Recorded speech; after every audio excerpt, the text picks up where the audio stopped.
Oke, baik. Jadi ultrasound terapi ini merupakan teknik fisioterapi yang mana dia menggunakan getaran mekanik berupa gelombang suara berfrekuensi lebih dari 20 Hz yang gelombang suara ini dapat menembus kulit dan juga jaringan untuk menghasilkan efek terapeutik. Nah, seperti peningkatan sirkulasi darah, pengurangan rasa sakit, stimulasi penyembuhan jaringan, dan pengurangan peradangan. Nah, terapi ini umumnya digunakan untuk mengatasi kondisi-kondisi pada muskuloskeletal seperti nyeri otot, cedera jaringan lunak, maupun peradangan pada sendi. Nah, berdasarkan frekuensinya, bunyi ataupun suara ini dia dibedakan menjadi 3, yaitu infrasonik yang yaitu di bawah 20 Hz, kemudian ada audiosonik yaitu 20 sampai 20.000 Hz, dan juga ultrasonik yang mana dia berada di atas 20.000 Hz. Nah, seperti yang telah saya sebutkan sebelumnya bahwa ultrasound terapi ini dia menggunakan frekuensi 20.000 Hz, yang mana berarti ultrasound terapi ini menggunakan gelombang ultrasonik. Nah, dalam dunia medis gelombang ultrasonik ini digunakan pada untuk beberapa tujuan, seperti yang pertama pada diagnosis, yang mana dia biasa digunakan pada Doppler blood flow yang mana menggunakan frekuensi 5 sampai 10 MHz. Nah, ultrasound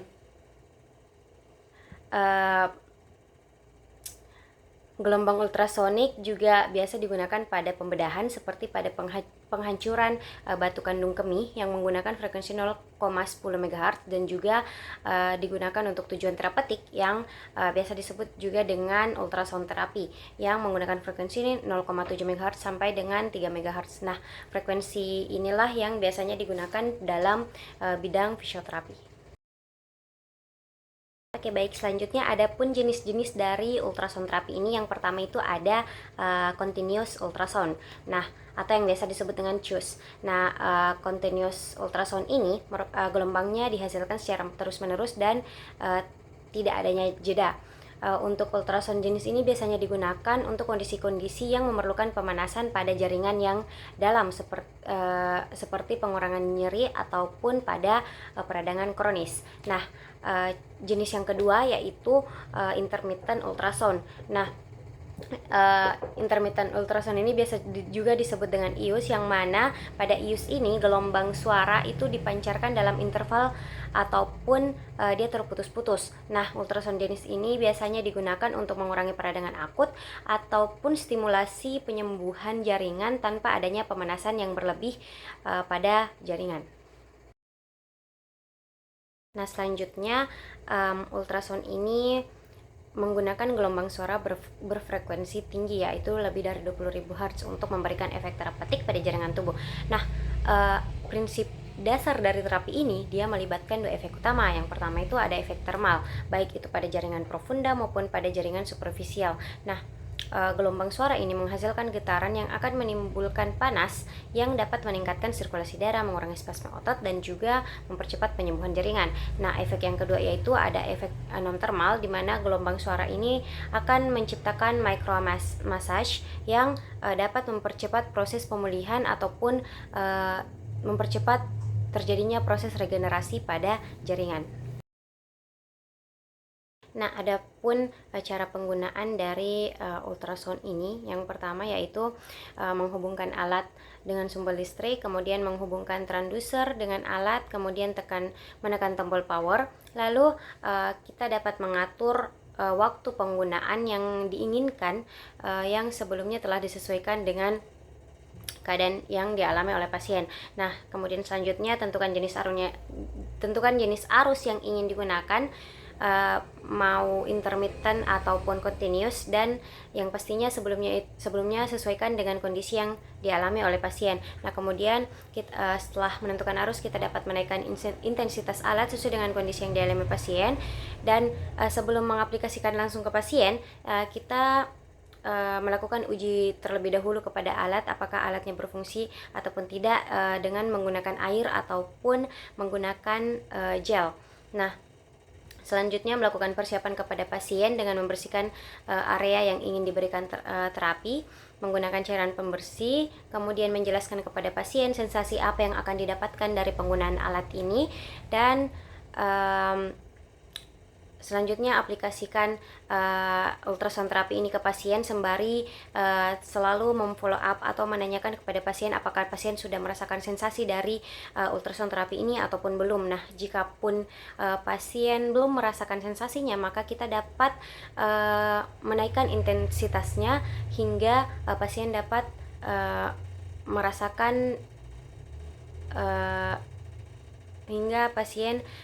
merasakan efek dari ultrasound terapi ini. Baik, selanjutnya adalah metode aplikasi. Nah, untuk metode aplikasi dari penggunaan ultrasound ini dia ada dua. Yang pertama adalah metode secara kontak langsung. Nah, di mana cara ini merupakan cara yang paling banyak digunakan. Nah, untuk mendapatkan kontak yang sempurna antara transducer dan juga kulit, maka diperlukan kontak medium. Nah, dengan syarat yaitu kontak mediumnya tidak terlalu cair, dia tidak akan menimbulkan iritasi pada kulit, kemudian mudah untuk menghantarkan gelombang ultrasound, dan juga dia transparan. Nah, contohnya itu seperti gel ultrasound, oil, kemudian water oil emulsion. Nah, untuk metode aplikasi yang kedua yaitu kontak tidak langsung. Nah, di mana pada metode ini gelombang ultrasound itu disalurkan melalui medium seperti air ataupun bahan lain tanpa adanya kontak langsung pada antara transducer dan juga kulit pasien. Nah, metode ini biasanya digunakan pada area-area yang kecil atau area-area yang sulit dijangkau seperti jari kaki ataupun jari tangan. Nah, pada metode ini kita harus memperhatikan dan memastikan bahwa transducer itu selalu dalam posisi yang tegak lurus untuk dapat mendapatkan efek yang maksimal.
Selanjutnya saya akan melaksanakan tes tajam tubuh, dan nanti saya akan teskan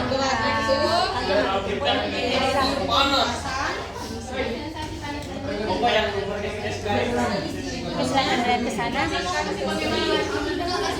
Jadi Ibu, ini tumpul, ini tajam. Nah, ini apa? Tajam. Ini setelah alatnya dipasang, kemudian alat ini tumpul, ini tajam.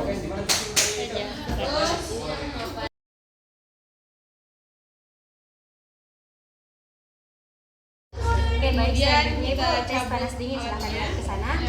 Ini dingin, ini panas. Ini dingin. Mana itu? Panas.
Nah, terakhir setelah dilaksanakannya terapi ini, maka kita harus memperhatikan pengaruh ultrasound ini terhadap nyeri yang dirasakan oleh pasien.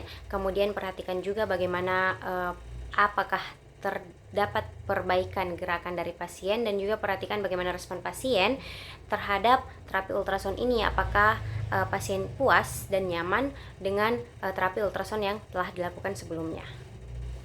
Nah, itulah tadi penjelasan saya mengenai ultrasound. Lebih dan kurangnya mohon untuk dimaafkan. Wassalamualaikum warahmatullahi wabarakatuh.